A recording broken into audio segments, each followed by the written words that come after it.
আসসালামু আলাইকুম। কালকে আমাদের চৌমুহনী বাজারে প্রায় হোসেন মার্কেটের একবারে মুখ বরাবরই আগুন লেগেছে। তো মানে এই যে আমার মাথার উপরে যে জিনিসগুলো দেখতেছেন, হিউজ পরিমাণ তাপ, এটা একবারে বস্তির চেয়েও খারাপ হয়ে গেছে। তো কালকে যে পরিমাণ আগুন লেগেছে, আল্লাহ আমাদের চৌমুহনীবাসীকে হেফাজত করেছে। এটা খুবই ভয়াবহ রূপ নিতে পারতো। এর আগেও কয়েকবার এখানে আগুন লেগেছে, এখন পর্যন্ত কোনো রকম সচেতনমূলক আমরা কোনো কিছু দেখিনি। আপনাদেরকে একটু দেখাই, এই যে তারগুলো দেখতেছেন, এগুলো এর আগেও সেম এই জায়গায় আগুন লেগেছে। যে আপনাদেরকে একটু কাছ থেকে দেখাই,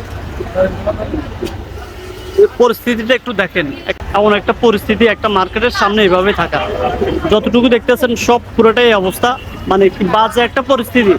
আল্লাহ তো আমাদের চৌমুহনীবাসীকে কালকে অনেক বড় একটা বিপদ থেকে হেফাজত করেছে।